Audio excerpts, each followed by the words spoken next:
Καλησπέρα. 1η Δεκέμβρη είναι η Παγκόσμια Ημέρα κατά του AIDS. Από το 1982 που εντοπίστηκαν τα πρώτα κρούσματα, το AIDS έχει σκοτώσει 40 εκατομμύρια ανθρώπους.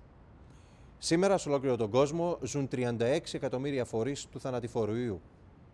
2 στους 3 στις χώρες της υποσαχάριας Αφρικής. Στη Νότιο Αφρική, 600 χιλιόμετρα από το Johannesburg, βρίσκεται το χωριό Νταμπούζα. Εκεί ζει η Σλομπίλε, ένα κοριτσάκι 13 ετών. Πριν από 2 χρόνια η μητέρα της πέθανε από AIDS. Την ίδια περίοδο η Σλομπίλε ανιχνεύτηκε θετική στον ιό HIV. Απόψε στην Εμπόλεμη Ζώνη, ένα ντοκιμαντέρ για τη Σλομπίλε, την Τώρα, τον πατέρα Κρέγκ, τη Μάριον Κλοέ και εκείνους που με την πολιτική τους επέτρεψαν την διάδοση του θανατηφόρου ιού στην πιο αναπτυγμένη χώρα της Μαύρης Υπήρου.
My name is Shlobile.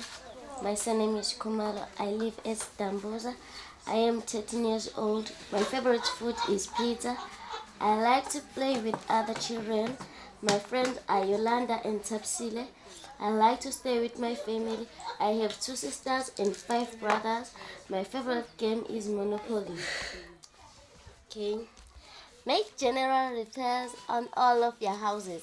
For each house, pay 2,500. For each hotel, pay 10,000.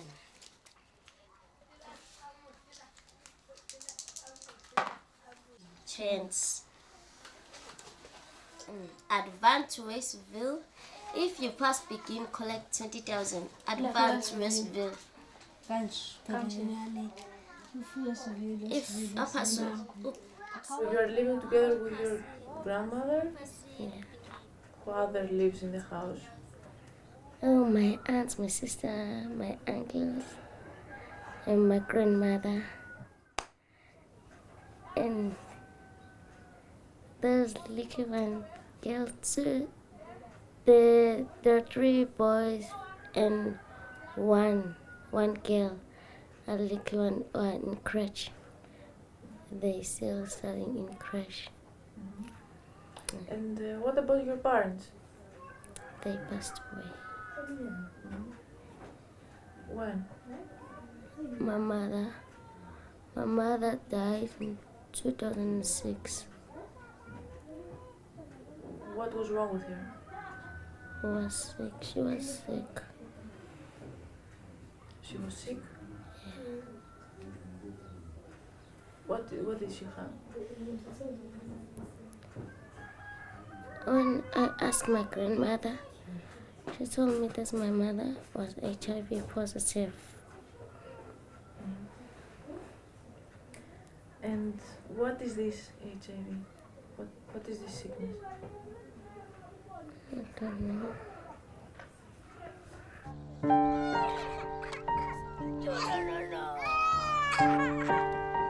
It's only one child who's sick. My granddaughter, that one. She's sick? Yeah. What's wrong with her? She used ARVs. Where did she get it? I don't know.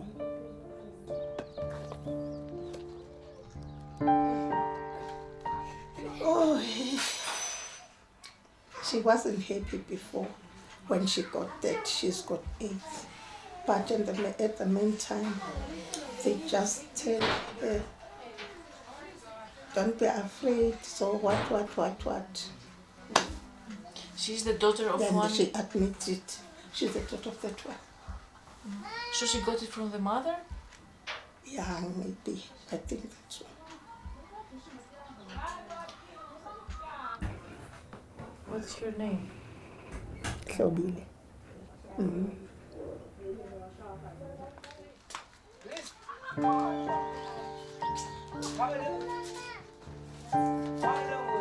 The worst thing that's ever happened to me is when my father died. When I was a baby, I didn't even know his face. It was 1995 when I was born. My mother told me that he was gunned down in a fight. He died in that time, and a couple of months passed. My grandmother died. Our teacher asked us to choose one of them. Then I chose this because in my life I have never been happy.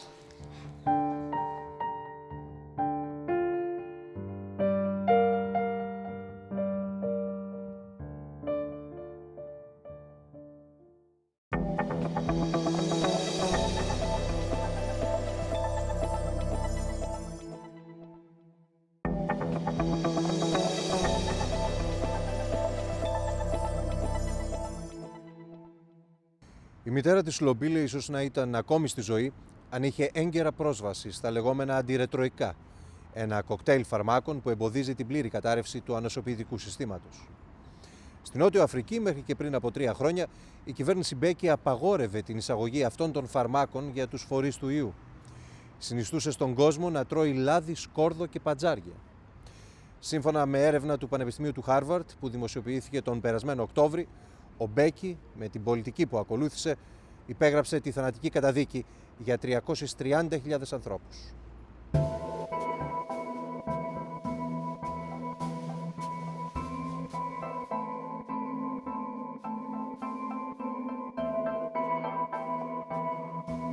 Ο HIV, ο ιός της ανθρώπινης ανοσοποιητικής ανεπάρκειας, δεν είναι με τη στενή έννοια μια μορφή ζωής. Μέχρι να μπει στον οργανισμό, δεν είναι περισσότερο ζωντανός από μια πέτρα. Ο HIV είναι μια μάζα γενετικών οδηγιών, 150 φορές μικρότερη από το λευκό αιμοσφαίριο στο οποίο επιτίθεται.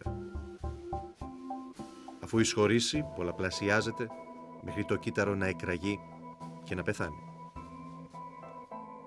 Κύτταρο-κύτταρο, ο ιός καταστρέφει το ανοσοποιητικό σύστημα του φορέα. Χωρίς θεραπεία, ο άνθρωπος αρρωσταίνει, προσβάλλεται από διάφορες μολύνσεις, επικίνδυνες και σπάνιες και τελικά μοιραίες. Αυτό είναι το AIDS.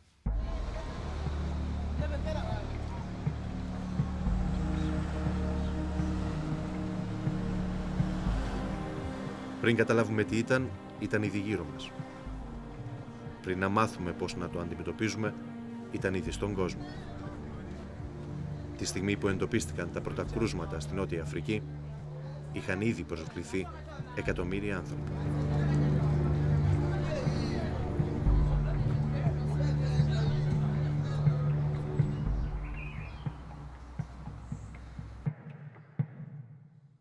HIV is an epidemic which has come to teach us that there are some things that need to be fixed up in the world.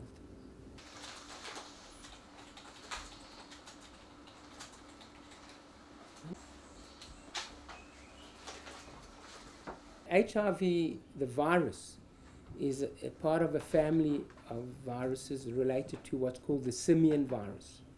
That simian virus was responsible for creating an HIV disease in primates, monkeys, chimpanzees, and so on. And it started in those animals, and it mutated over time. And in that mutated form, it was also able to infect human beings. And it went from the monkey or the primate species into the human being. We don't know how, probably through hunting or cutting meat or whatever, and some blood transferred into a human being, and it spread from there. Recently it's become known that that was about 100 odd years ago. HIV is not a very easily transmitted virus, and you generally need quite a lot of social chaos to create a sexual environment where there's a lot of indiscriminate sex going on, okay, to give the virus a chance to establish itself. Otherwise, it can't establish itself.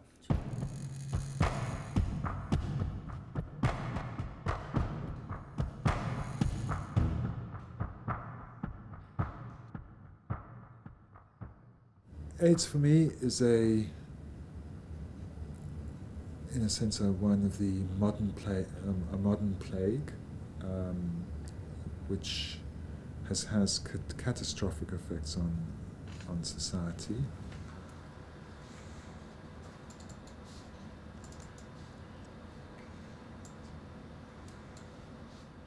The issue of HIV/AIDS in South Africa and Southern Africa this is where one of the few areas in the world where there is a major pandemic.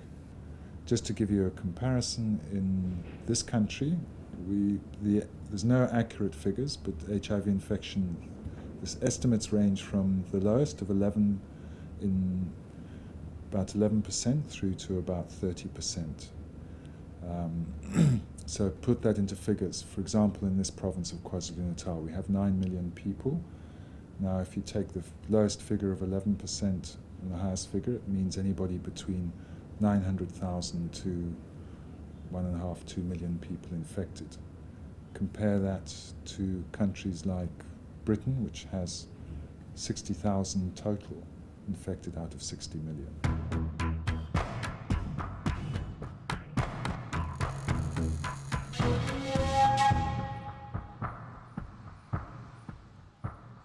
It shouldn't be seen as a black man's disease, nor should it be seen as a poor people's disease. One of the major threats in South Africa is the spread of HIV/AIDS amongst skilled and professional population, and that's and it is spreading now.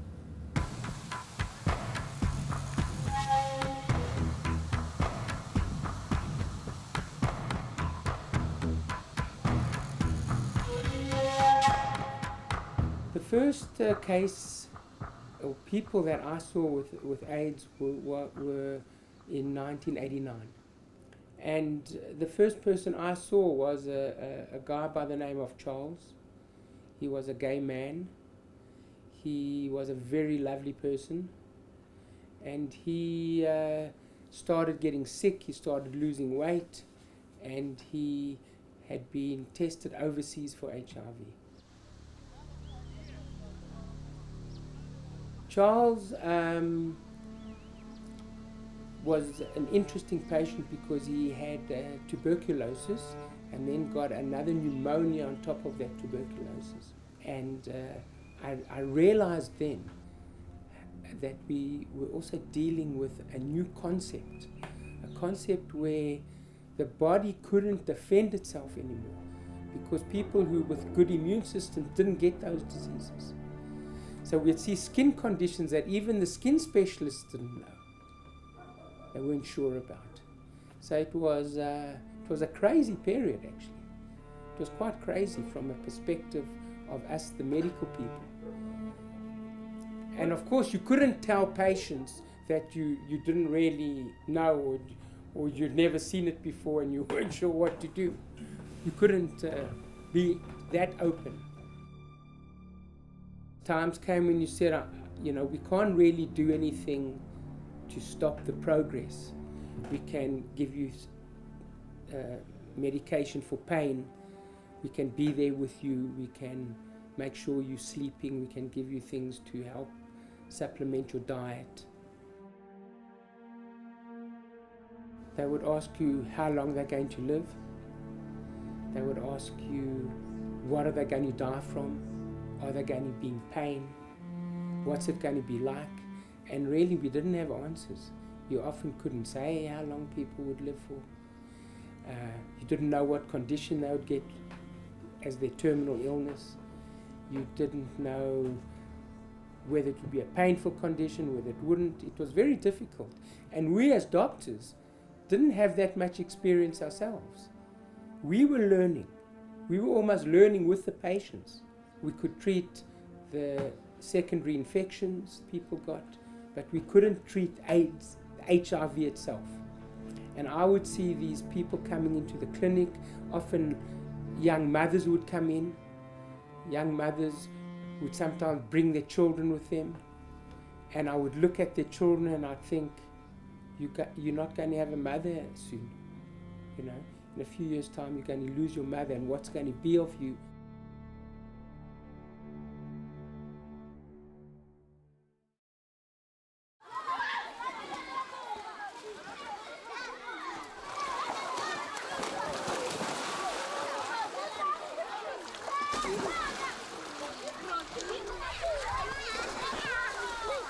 AIDS for me is the grossest negligence that I've ever seen put on human beings. Babies, come here a second. Can you just give me a few minutes, okay, to speak to these people? I was just saying that I need to be here. This is where I want to be, because it's so beautiful. Just look at her hand, Shana. Oh, look, we got attitude, eh? It's your baby. Marion Ann Clute. I'm a South African, but born in Kenya. We're approximately 100 kilometers northwest of Johannesburg in South Africa. Our institution started about 20 years ago. Babies, can you maybe just sit and play there? It's called Botshabelo, and we've got about plus minus 700 inhabitants.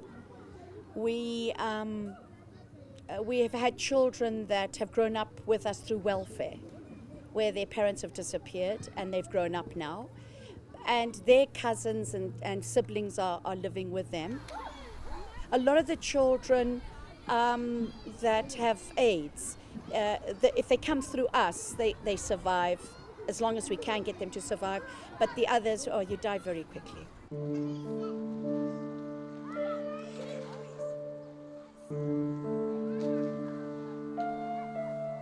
They say, whose fault is it? They always think it's their fault firstly. When I say it's not their fault, they ask, whose fault is it? I have to try and explain to them that they have been born in a war zone and the enemy is a virus. It's very hard. You can't see it, you can't smell it, and your best friend is carrying it.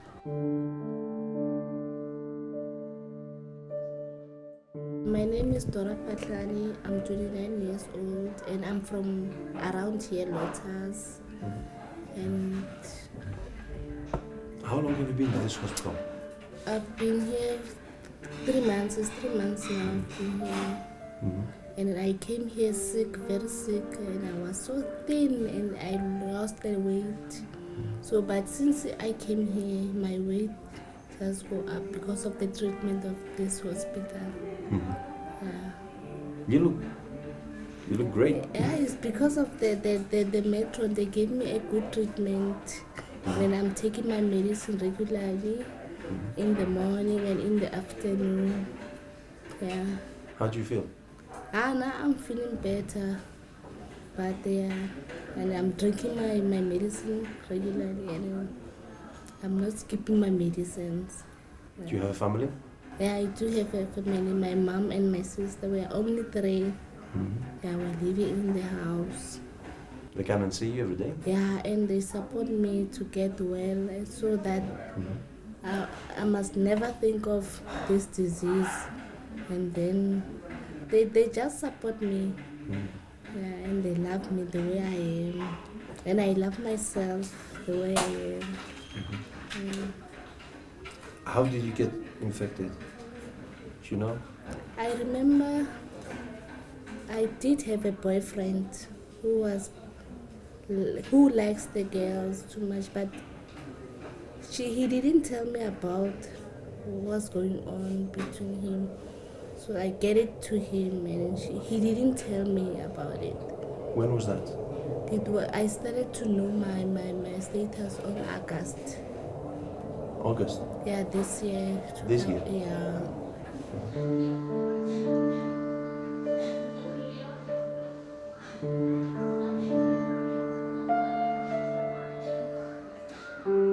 Have you seen anybody with this disease? Yeah, they are. Have you seen anybody who passed away? Yeah, my cousin passed away last year, and he was telling us about this disease. So you don't know when it's gonna catch you or what. So, but I'm happy I know my status, because if I didn't know my status, I'll be spreading, and it's gonna kill people. And it's very hard for this disease.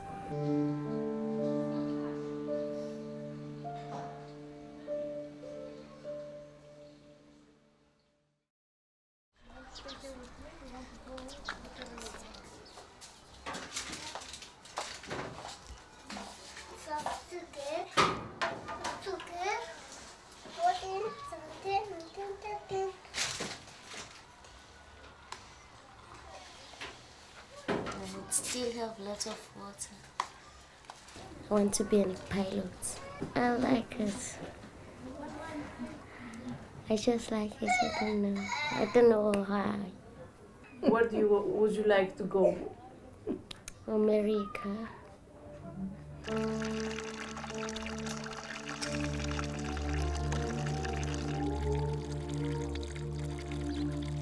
I'm Francisca Kumalo. I've got 53 years of age. How many people live in this house? We are 15 at the moment. They are all your children, your grandchildren? How many? Yeah, other one is my children. I've got 8 grandchildren and 2 great-great-grandchildren. And other one is for my daughter-in-law. When did you start taking care of them? During 2006, because that one died on March and that one died on September 2006. But this one, he died 2003.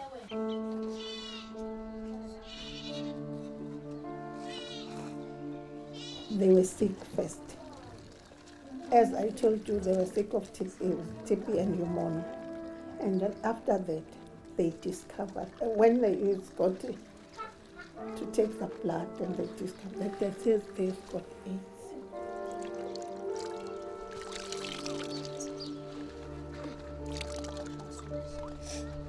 I'm also praying every time. I'm also praying that I want them to grow to be old before I died, because I'm the only mother of them, mother and father.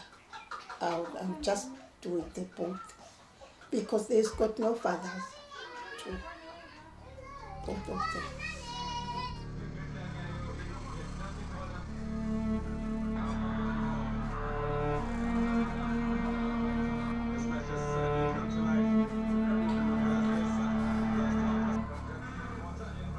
we might as well have taken all the mothers, all the thousands of mothers that died. It would have been kinder if we had put them along a wall and shot all of them once, to prevent the terrible pain and devastation of children from the age of 7 doing hospice work.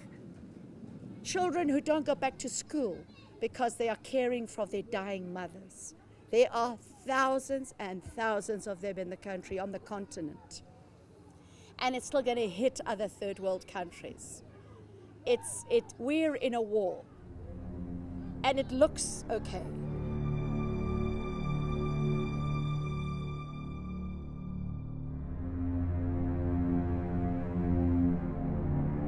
I look at the babies that are put in coffins, and I look at each one of them and I say, why? I mean, you didn't have to die. But it just happens. And we just keep putting our babies and mothers and brothers in coffins, and we bury them. And people have fancy congresses all over the world and conferences and say, this is what we need to do. But we still die. We still die. We need to stop dying.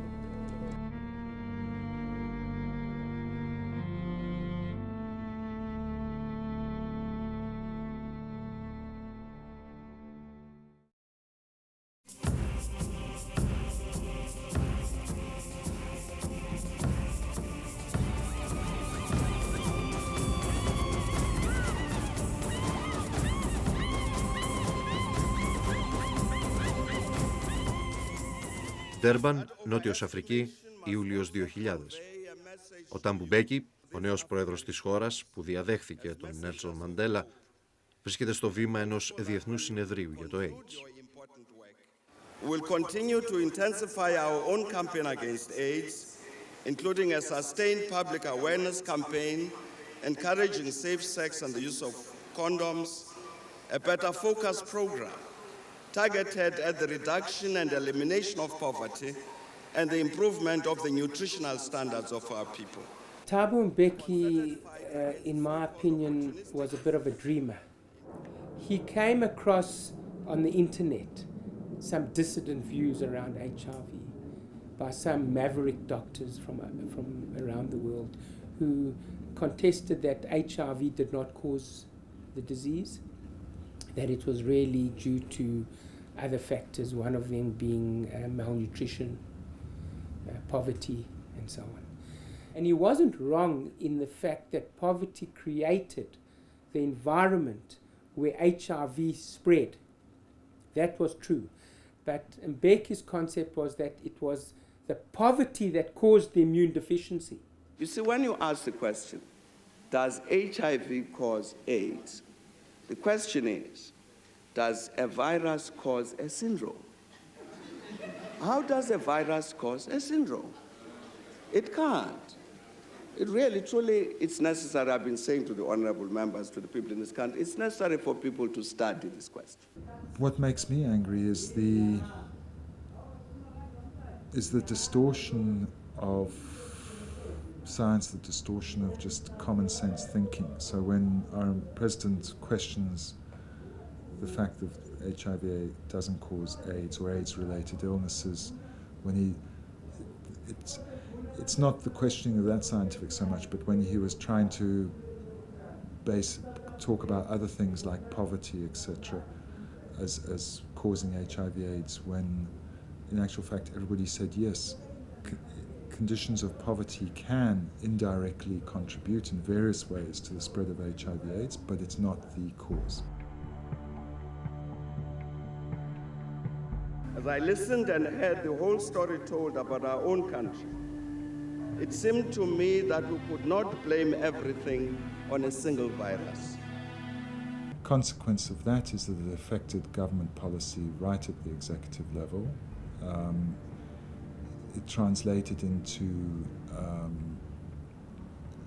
a lack of commitment to implementing medical therapies in South Africa via the health minister. So we had occasions where it was the government resisted access to the drugs necessary to keep people alive. And then what Mbeki did was, he also influenced his Minister of Health to take these dissident views. And also to start propagating non-medical solutions. What did she say? She was saying you could eat garlic and onions and olive oil and so on. And many patients started not believing that antiretroviral therapy, which is now what we have and which is a very good treatment for HIV. If you've got the head of the country and the Minister of Health saying one thing and the others people saying another thing, the doctors and the universities, and who must the people believe?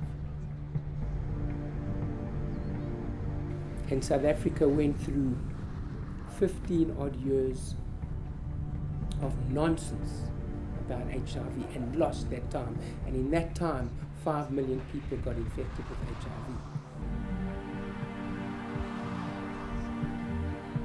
Μέχρι σήμερα, κανείς δεν μπορεί να ερμηνεύσει με σιγουριά την άρνηση του Προέδρου Mbeki να αποδεχθεί ότι ο ιός HIV προκαλεί το σύνδρομο ανοσοποιητικής ανεπάρκειας και χωρίς φαρμακευτική αγωγή το βέβαιο θάνατο.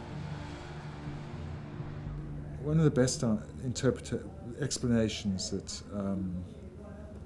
I've heard, it's not mine, was it's really at the time that the ANC or the government of South Africa was trying to establish itself and promote quite a positive model of an African Renaissance. It ended up being distorted into a sort of naive form of resistance against Western science or colonialism. It became that sort of type of argument, and it ended up being a type of argument that would counterpose or reject almost anything that seemingly came out as like Western science, or that something that was being imposed by the West on Africa. Ο Mbeki έμεινε στο τιμόνι της χώρας έως το Σεπτέμβρη του 2008. Στον παραλογισμό των απόψεών του για το AIDS τον ακολούθησαν σχεδόν όλοι οι υπουργοί της κυβέρνησης. Όχι γιατί συνηγορούσαν στις απόψεις του, αλλά γιατί στο παιχνίδι της πολιτικής πίστευαν ότι αυτή ήταν η σωστή κίνηση. We had in 2000, for example, once his views were out, the media asked all members of the cabinet, does HIV cause AIDS? And they only managed to, out of, I don't know how many, 14, 15, then one minister to actually admit that. All of them denied that connection. In other words, it's a completely political answer in support of the president. And they're intelligent people. They knew very well that AIDS was a problem.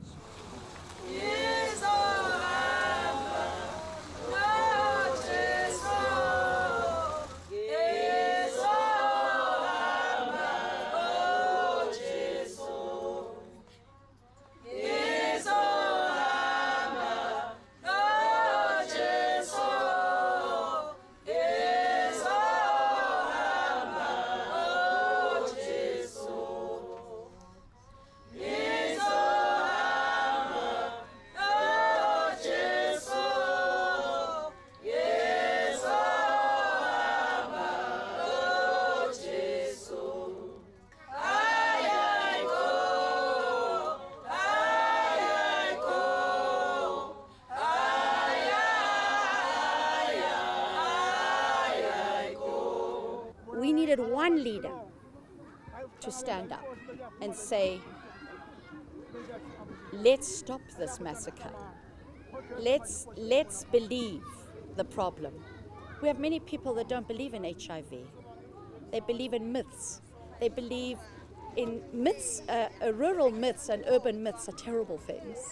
And I don't know what it is about our psyche that we believe them. And some of these myths are, of course, if you sleep with a virgin, you get rid of it.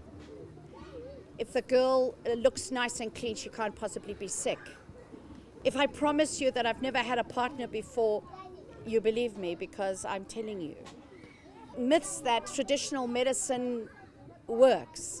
Myths that it is to do with a white-based conspiracy just to make money. So, you know, I listen to all these myths, but I am the one that goes with my children and that family and holds the people while they die. You see, I think that if all the health ministers and the minister would come with me and hold someone and say goodbye to a child while they're dying, our policies would change much faster. Ιούνιος 2005. Ο Νέλσον Μαντέλα, ο ηγέτης που γκρέμισε το Απαρτχάιντ, κυδεύει το γιο του. Νωρίτερα κάνει μια ανακοίνωση που σοκάρει τη χώρα. When I started this campaign about 3 years ago, that it will also affect a member of my family. I was stating a general principle that we must not hide the cause of death of our respective families, because that is the only way in which we can make people understand that even HIV is an ordinary illness. And that's why we have called you today to announce that my son has died of AIDS. I think there are many people and there are officials that could have made such a huge difference, famous people in the world that could have stood up and said, I'm not ashamed, this is what it is. And they will have to go to bed knowing this. And for all the people in the world that haven't realized yet, I have a picture in my mind of all my mothers and children and brothers and uncles and grannies that we have buried from AIDS. Those faces are floating in the etheric and they're around us and they're not going to go away. This is a war and they didn't give us any ammunition. This is my letter to my friend. Our teacher asked us to do this, so I write it like this. Hi, my friend, long time no see, but I write this letter to invite you to my party. The party will start at 1 o'clock a.m. and I will make it in Golden Horse. Don't forget important things and a present, a gift is important in my life. If you are not coming to my party, I feel like I'm losing you, my friend. But if you will come, I feel like my sister is here, but you're not my sister. Wear formal clothes with your best wishes from your friend Shlobile. Did you know before what is AIDS? Yeah, I know that before because I was living with people who do have the AIDS there at our local. If somebody asks you today what is AIDS, what would you answer? It's a killer disease. I'll tell them like that. But you have to be careful for it. I would like you to remember the first few days. How was it in those first? It was bad. It was bad because I did have a stress. And I didn't think my mind was out. If they asked me my name, I didn't know my name. If they asked me about my family, I didn't know anything. Because I was thinking too much. And said, how did I get this? And then after that, I cried that night. I remember crying. But I told myself, in my heart, I said, let me pray first and hear if maybe God, He will answer me.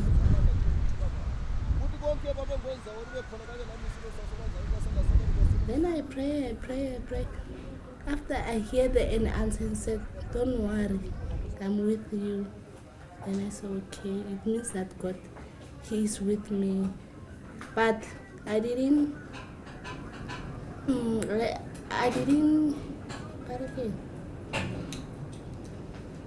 worry too much because I didn't want to worry my mom too much because he will cry a lot.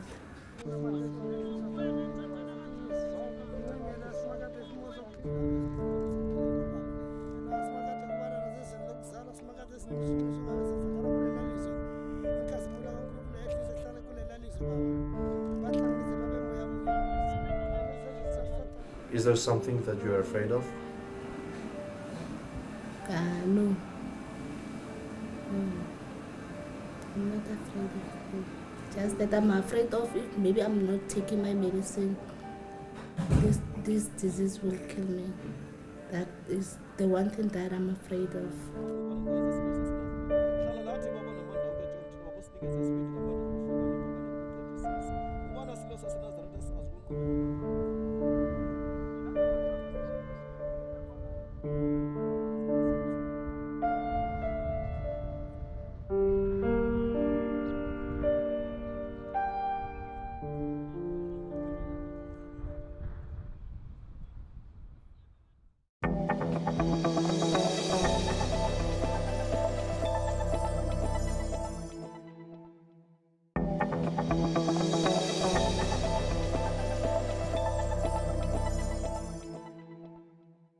Στην παράδοση των Κελτών, το Άβαλον ήταν ένας μυθικός τόπος γεμάτος μιλιές.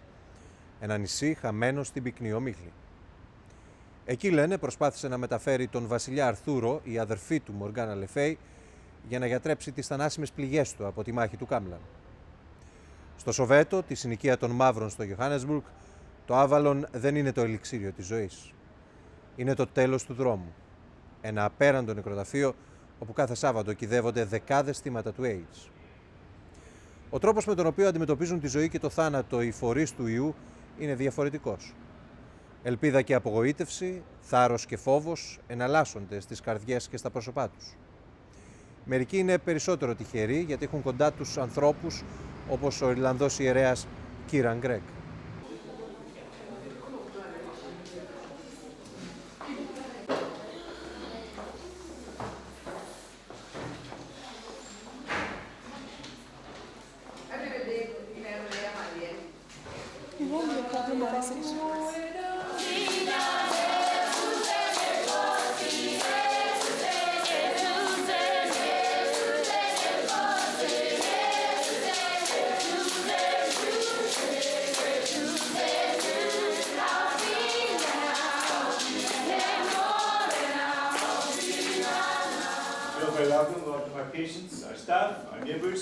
We also welcome a TV company. They're here from Greece.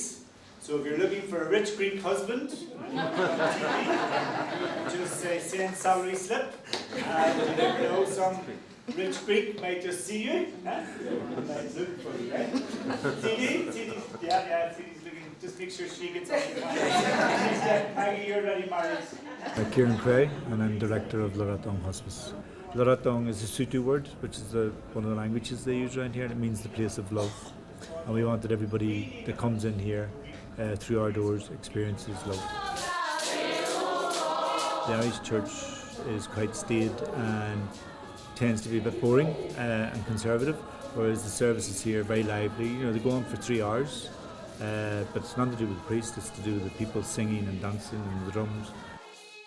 But as priests, you be called out to people when they are at their sickest, when the doctors can do no more, the hospitals can do no more, then they call the priest.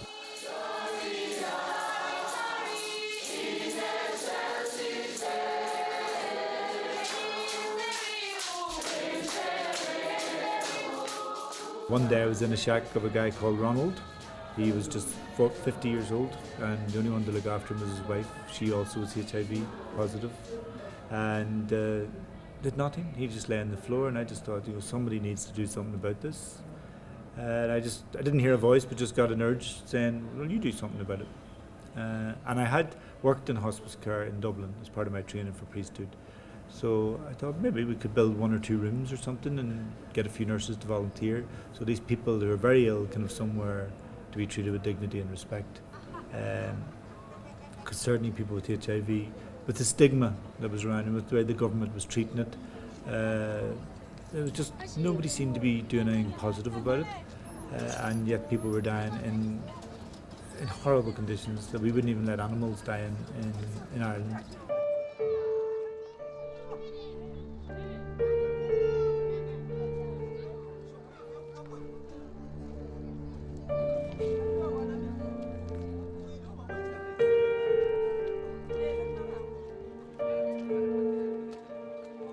There's still a large percentage of people who will not want to talk about it or admit it. And we see that all the time in our research, that and informants regularly say that it's not something you can talk about openly in quite a lot of areas, and that's because of the social stigma that surrounds the HIV/AIDS.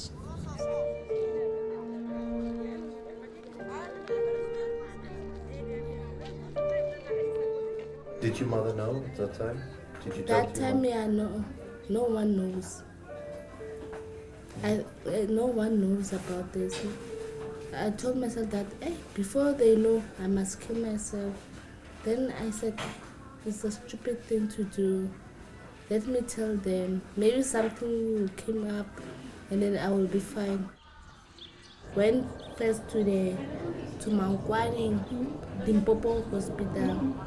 Then they transferred me here in the clinic, so to get a better medications. Yeah. She was quite sick, as all our patients are, and they're just relieved when they get here to come into a better environment. But we can see she's doing well. She's working well, and we would hope that that she can build herself up enough to go forward, and then to be able to take her drugs properly. Did you tell your boyfriend? Yeah, he knows that, but he's afraid to come here. He's taking a treatment somewhere. How did he react when you told him? He was angry. He ended up. He said he wanted to kill himself. I said no, just pray and God will answer you, and you know the answer. But now he's taking a treatment to colorful. He's also on treatment, special treatment? Yeah. He's taking his medicines? Yeah. She's taking the medicine. Do you want to see him again? Huh? Do you want to see him again when you are strong and you get out of the hospital? Yeah, but we're gonna, I'm going to see him. The boyfriends and husbands coming in to visit their wives, and it makes me angry, but they don't get angry about it. This person has given them a death sentence, and not only that way, but they're in pain. They're beginning, they rot from the outside in or from the inside out. But maybe we have a lot to learn from them in their forgiveness.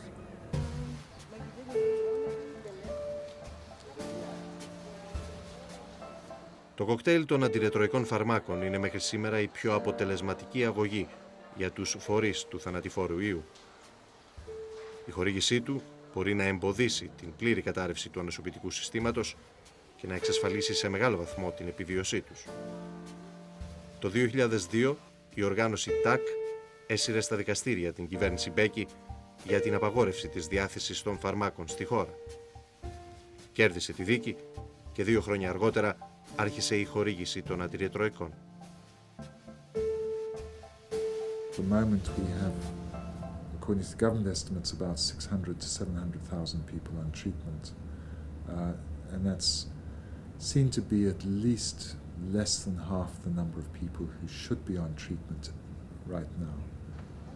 So the access, the public health, antiretroviral health program is growing, it's been expanding, but it's not expanding fast enough to treat everybody who needs to get onto treatment.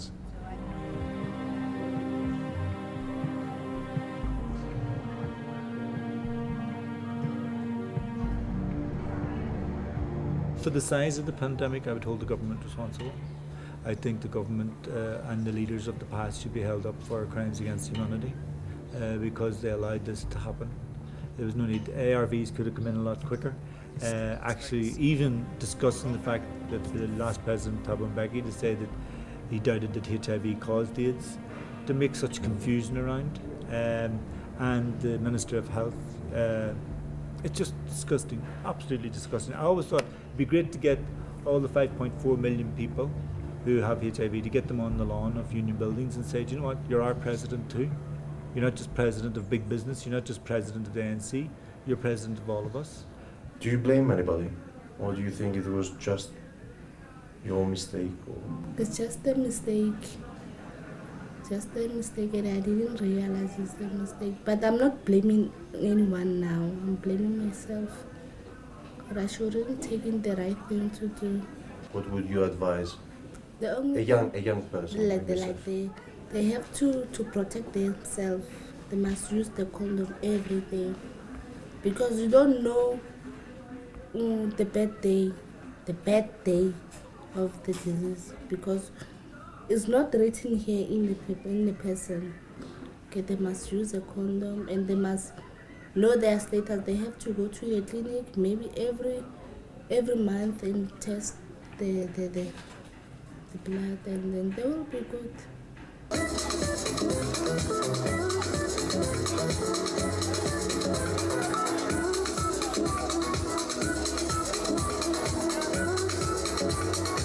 Voluntary counseling and testing program coordinator for Right to Care.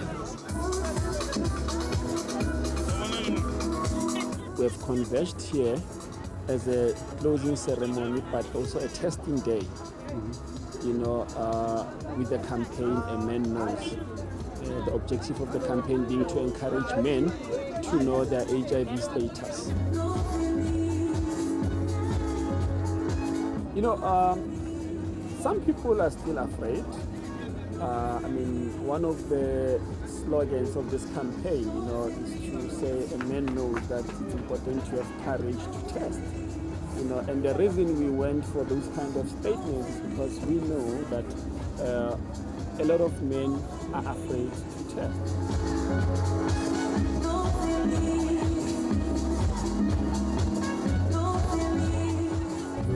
My name is Mzwake German Tuluka.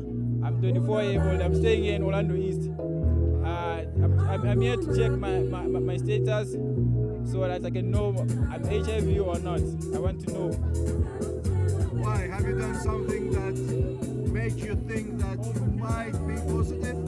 No, I suspect nothing from me. I just want to know my status. Do you use a condom when you have sex? Yes, I use a condom, and I've got only one girlfriend here. So I want to make sure that I don't have HIV positive. That's why I'm here to check. Anybody in your neighborhood, in your family, anybody that has a problem? Yeah, my sister, she have got HIV positive. So she keep on telling me that I must use a condom, I must go and do HIV blood test. So that is why myself I come to check the blood test. How old is your sister? She's 26 years old. And how long has she been positive? She started to know herself last year, but I think because his boyfriend, she passed away last year. But this year we went to clinic, he check his blood test, and then she got that she's HIV positive. Yes. How do you feel? I feel bad because it's my sister, but well, I keep on saying he mustn't give up, so it's life. How do you feel now that you're going to take the test? Hey, Are you a bit... Yes. Do you feel a bit strange? Yes, because even myself, I'm worried. I don't know if they can tell me I'm positive. I don't know what I'm going to do.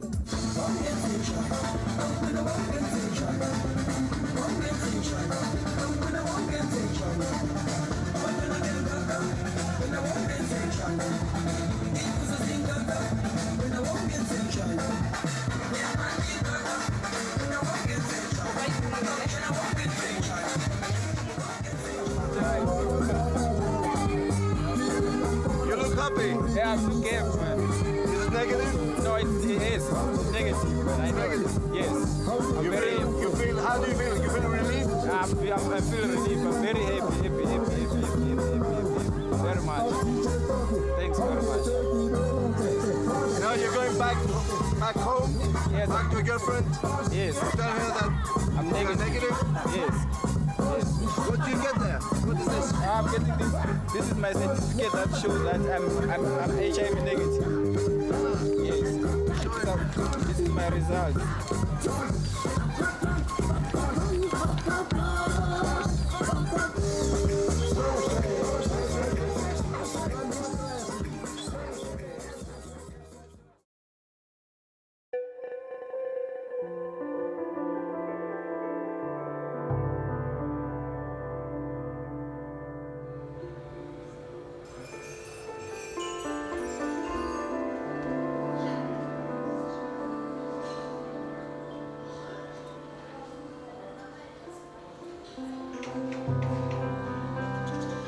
all of our patients know their diagnosis. They know their prognosis. Well, they know it as much as anybody knows the prognosis. Nobody knows exactly how long anybody has to live. They're very accepting. African people are very accepting of things, and a lot of our patients even choose when they're going to die. They say, today is the day, and they'll go. Or they'll wait till all their family have left them and gone home, then they'll go. They need to have space to go.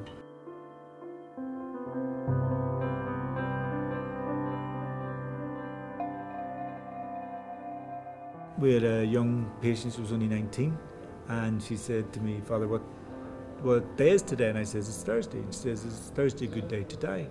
I says, well, it's as good as any day to die. And she died. No, she didn't need to die. She wasn't actually dying. She was HIV positive, but she could have had years of life left. And that actually made me angry. I actually thought to myself, what is it about this society that a 19-year-old can decide to die? She should be deciding to go out to the club with her friends. She should be deciding to go to university. But yet, somewhere, so much has gone wrong in this country that 19-year-olds think it's acceptable to die. She's very brave. What about the white people? Well, the white people are not so good. They take a long time to die. I think they're a bit guilty of maybe having had a good life here. For a lot of the African people, of our patients, their life hasn't been that great, and I think they're hoping for a better life the next side. Their faith in Jesus keeps their hope alive.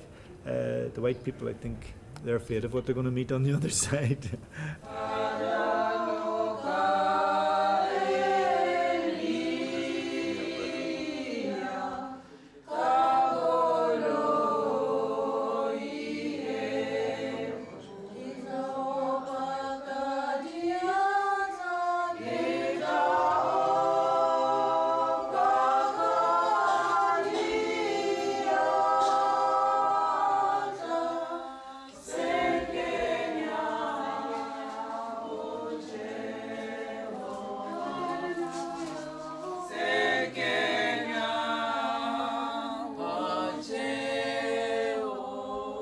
How many people here die every week? In the hospice? I would have at least one or two. But then it varies. Sometimes we can go for a week or two without anybody. Last Tuesday, we had 3 people died in the space of 30 minutes.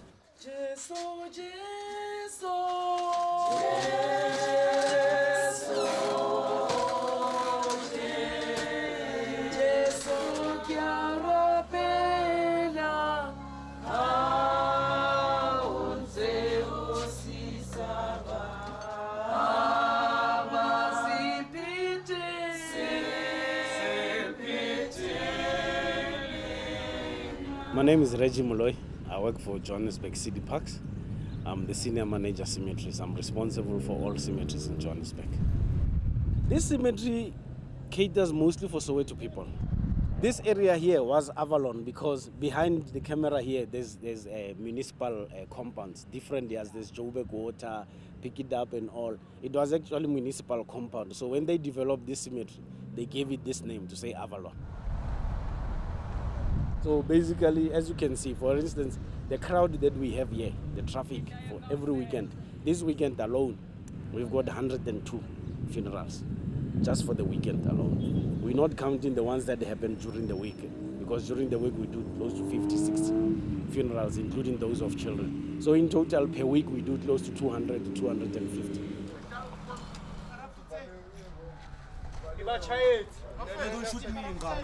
Is there an increase in deaths, let's say, the last 5-10 years? Well, yes, even though we cannot put facts to the table, because when people die of HIV/AIDS, the death certificate doesn't say died of AIDS. It just says medical. No, that it is a constitutional matter.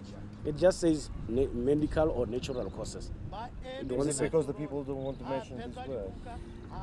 Yes. Is it because it's an unspoken word? No, it is not unspoken per se. Our constitution guarantees anybody who has that disease not to be disclosed. How many graves do you have here? 328,000 and increasing. Do you have enough space? Our space is quickly diminishing. You will see as you drive around, we are almost at the end, running at the end. But what we've done, we've also extended the cemetery now. to the other side. We've got extra 60 hectares. Now with us, our standard is that per hectare we bury 2,000 people. So that new section will give us 120,000 burials.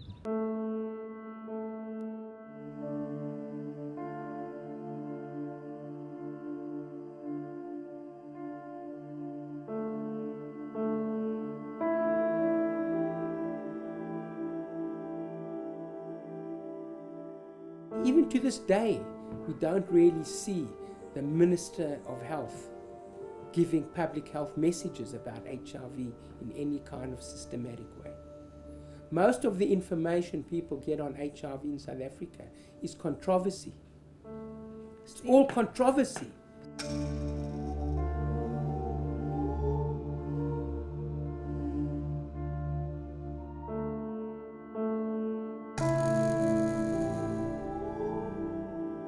My wish for my future, I could do better things for my grandmother. And she took care of me. So then when she gets older, I want to take care of her too.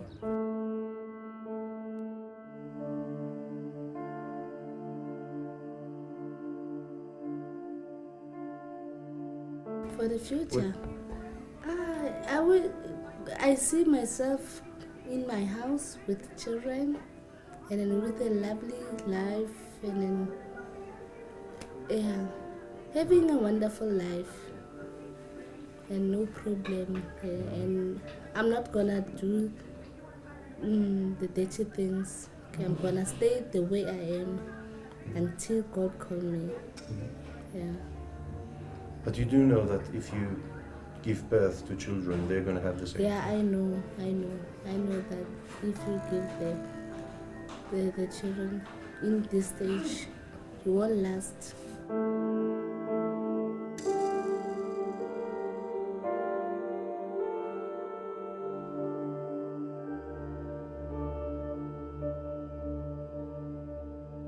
When I'm strong, I like to work.